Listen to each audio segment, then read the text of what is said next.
Hey guys, it's Mr. Mahoney. Well, I was thinking that before we left, we were in the middle of a story, The Meanest Doll in the World, Doll People's story. And I thought we should definitely finish the story because I'm sure you want to know how it finishes and ends, and it's a great story. So what I think I'll do is post videos which will contain maybe a couple chapters or about 15 minutes of reading, and we can just enjoy the story that way. And when we left off, Annabelle and Tiffany had returned home. They got in the backpack, they got home safely, and they thought it was all over. But then, if you remember, the zipper slowly opens in the backpack, and out comes Mean Mimi. And so now she is in the Palmer's house with the rest of the dolls. And that's where our story will pick up. And so we are on chapter 12, Who's Sorry Now? Annabelle shrieked, and Tiffany cried, "It's Mean Mimi!" just as Annabelle exclaimed, "It's Princess Mimi!" The sparkly figure trotted across the rug. The sight of Mimi flitting through Kate Palmer's bedroom in her lavender clothes made Annabelle's knees buckle, and she had to sit down. The last time she had seen her, Mimi had been angry because she realized she could no longer control the dolls at BJ's house. And Annabelle had felt a teeny bit better, knowing that Melody and the others would no longer be bullied. But what was it Waterfall had said? That the other dolls had no control over Mimi? Yes, and that because she was reckless, she was still a menace to all doll kind. And now here was that menace in Annabelle's very home. Annabelle gripped Tiffany's arm and waited for Mimi to break something or tear something, to do anything that would later attract Kate's attention. But Mimi only hurried to the bottom of the stool, then climbed the steps as if she had been doing it for years. By the time she had reached the doll's house, however, Annabelle saw that tears were brimming in her eyes. Are you the dolls?" asked Mimi timidly. Annabelle, her family, Tiffany, and Mom Funcraft had gathered uncertainly at the front of the house, Uncle Doll and Nanny hovering behind the others. "Yes," said Papa. "And are you Princess Mimi?" "I am," she replied formally. "Princess Mimi, the small and meek." Annabelle frowned. The small and meek? Where had she heard that before? Oh, yes, in The Wizard of Oz, a movie Annabelle had seen in its entirety one night when Kate was having a sleepover downstairs in the living room. Dorothy, trying to convince the wizard that she was not a threat, had introduced herself to him as Dorothy, the small and meek. Annabelle glanced at Tiffany. "The small and meek?" she whispered, and Tiffany made a face. "What are you doing here?" Auntie Sarah asked Mimi suspiciously. "And how did you get here? Did you follow Annabelle and Tiffany?" Mimi nodded, and Annabelle noticed that she appeared just barely able to keep her tears from overflowing and running down her plastic cheeks. "Yes," said Mimi, "I climbed into BJ's backpack after they did. I hid in a different compartment. And today in school, I followed them to the other backpack. Maybe I shouldn't have, but—" "I'll say she shouldn't have," Tiffany whispered. "But I need a new home, and Tiffany and Annabelle talked about theirs, and it sounded so wonderful, with grown-ups and all." "Why do you need a new home?" asked Mom Funcraft. Because, because nobody likes me at Callie's house. The other dolls are all mean to me. They tease me and gang up on me, and I didn't do anything," she wailed. "Not anything at all." "Then why are they mean to you?" asked Bobby. Good question, thought Annabelle. "I don't know." Mimi began to sob. "They just are. Maybe because they're jealous. Jealous that I'm a princess and I have such beautiful clothes. Or maybe because I don't have a mom or a dad. I'm an orphan." "The PJ Party Pals and the Troll Twins and the Cutouts don't have parents either," pointed out Tiffany. "But they have each other," said Mean Mimi. "I have no one." "Poor little girl," said Mama. "No home, no family." "Yes, poor little girl," said Papa. Auntie Sarah pursed her lips together, though, and glanced sharply from Mimi to Annabelle and Tiffany. "You must stay with us for the time being," Mama said. "What?" cried Annabelle. "What?" cried Tiffany. "Girls, manners," said Nanny softly. But, spluttered Tiffany, "didn't you hear what we said before? Mimi was putting Callie's doll in jeopardy. She was putting all dolls in jeopardy, doing things that couldn't be fixed." Mimi covered her eyes with her hands and sobbed more loudly than ever. See, this is just what I was talking about. Nobody likes me. Everybody hates me. They say I'm a horrible person. I'm not. I'm not. Mimi crumpled into a little heap by the top of the stool. Annabelle looked down in horror as her own mother knelt beside Mimi and put her arms around her. But Auntie Sarah said, Mimi will have to stay with us, that's true. We must hide her. We can't let Kate discover a strange doll here. That's far too risky. A home at last, said Mimi. A hiding place. That is all, said Auntie Sarah. Oh, for heaven's sake, said Papa. We'll discuss this later, said Auntie Sarah. Tonight, when the Palmers are asleep, we'll have to come up with a permanent solution. Oh, anything, anything, exclaimed Mimi. Just don't make me go back to Callie's room. We'll see, said Auntie Sarah. For now, I wonder where we could hide you. Mean Mimi was bigger than Annabelle and Tiffany, but she wasn't any bigger than Baby Betsy. Annabelle tried to think of the places in her house in which Baby Betsy could fit. There weren't many, but Nora had once managed to stuff Baby Betsy underneath Mama and Papa's high bed. Let's stick her under the bed, said Annabelle. Mean Mimi wrinkled her nose. Isn't there anywhere else? Asked Mama, looking sympathetically at Mimi. Why can't I just sit somewhere? Asked Mimi. In plain view, said Auntie Sarah. Because Kate will see you, that's why, and she'll want to know where you came from. She'll be suspicious.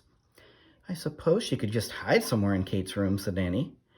We'll have to choose a place where Kate doesn't go very often, said Papa.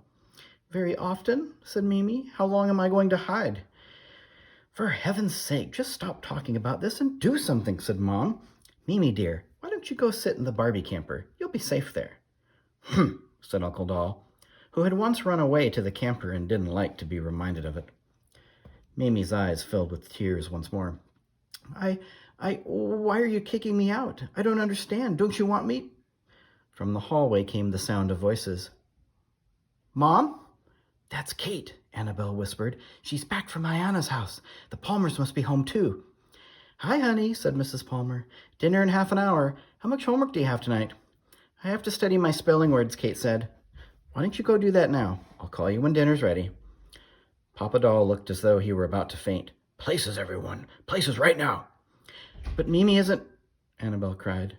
No time, said Uncle Doll. In a flash, Mama sat down on a kitchen chair. Papa, Bobby, and Mom Funcraft threw themselves to the parlor floor. Uncle Doll and Auntie Sarah arranged themselves in their bedroom, and Nanny stood stiffly beside Baby Betsy, who was still seated where Kate had left her last night.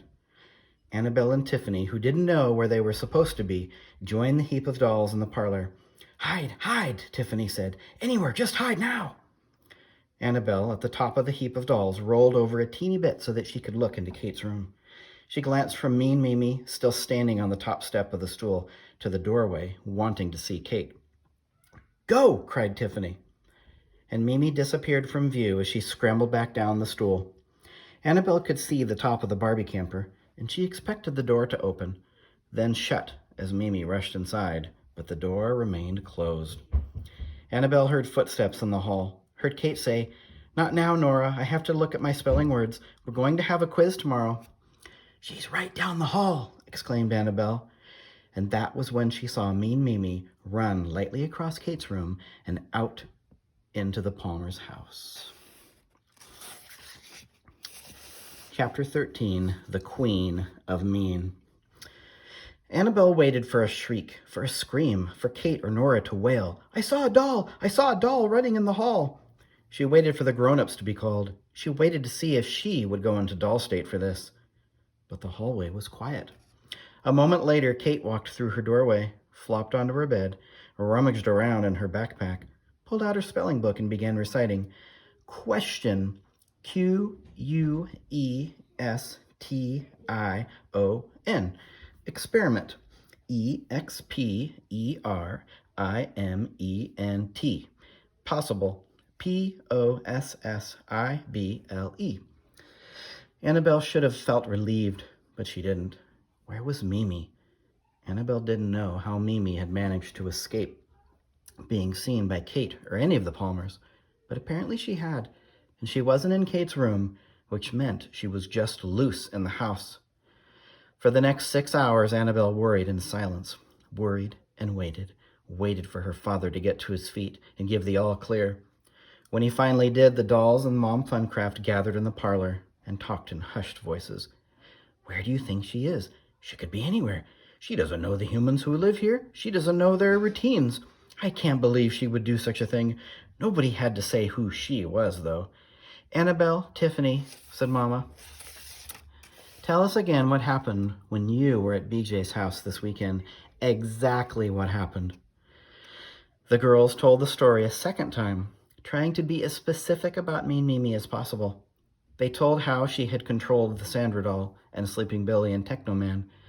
They told how the Sandra doll and Sleeping Billy and Technoman were no longer in Mimi's side, which meant that Mimi no longer had any friends. Well, if you can call people who are afraid of you your friends. They told about the havoc Mimi could wreak when the humans were away, and how some of it couldn't be fixed. They also mentioned that BJ's family was starting to become suspicious. "Which means that other humans are probably already suspicious," said Uncle Doll, "and suspicion spreads quickly." "Suspicions are insidious," said Papa, and Annabelle rolled the word insidious around in her head, thinking that she must remember to ask someone about it later. Once again, the conclusion was reached that dollkind definitely was in jeopardy. "And now the cause of all this trouble is here, in the Palmer's house," said Mama. Auntie Sarah looked thoughtful. "But I believe that we are stronger than she is." "Right as might," said Mom. "Usually," said Nanny. "The question is," said Papa, "what are we going to do about her?" "We have to find her first and get her back home," said Annabelle. "How on earth are we going to do that?" asked Mama. "Yeah, even if we catch her, how will we get her back to BJ's?" asked Tiffany. "I'm not sure she should go back," said Uncle Doll. "She's too much of a menace." "Well, she has to be somewhere," said Nanny, and I don't think we want her here. Plus, if she doesn't go back to BJ's, Callie's going to wonder what happened to her. Mimi's Callie's favorite. Waterfall and Callie plays with her nearly every day. Mimi is putting dolls in jeopardy just by disappearing from her home. Then I think we have to decide what is worse," said Mom Funcraft. "How will Mimi do the most damage? By running around in a strange house where she might be noticed, or by disappearing from Callie's?" "Before we decide what to do with her, we'd better catch her," said Bobby. Annabelle leaned toward Tiffany and whispered, "This is a job for Sump." "I think it's too big for Sump," Tiffany said, which made Annabelle very nervous. What had happened to her fearless friend? "Maybe I should get my husband," said Mom Funcraft. "He'll want to be involved in our discussion. I'm not positive where Nora has left him, but he's probably at home with Bailey and baby Brittany." It was decided that Annabelle and Tiffany would accompany Mom Funcraft down the hall to Nora's room. The 3 dolls tiptoed across Kate's floor and paused in her doorway. Annabelle hadn't felt so nervous in the Palmer's house since the days when the captain used to roam freely. Holding tightly to Tiffany with her left hand and to Mom Funcraft with her right, she peered around the corner and looked both ways in the hall. "I don't see anything," she whispered. "Me neither," said Tiffany. "Okay, let's go." Mom Funcraft led the way. Hugging the wall, they crept in single file through the darkness towards Nora's room. Would it be like this from now on? Wondered Annabelle. Had the dolls lost their freedom? They had grown used to being able to run through the upstairs of the Palmer's house. The captain safely banished to the first floor. As long as they kept an eye out for the humans, and as long as they returned to wherever they were supposed to be when the humans were awake, Annabelle and Tiffany had felt free to spend hours visiting with one another, going on explorations with Auntie Sarah, playing games with their brothers. Now, Annabelle realized, that might come to an end. She found herself waiting for Mean Mimi to loom out of the darkness or fire a missile at them. She feared Mimi might discover and awaken some sleepy, dusty, forgotten doll and enlist it in a fight against the dolls and the Funcrafts.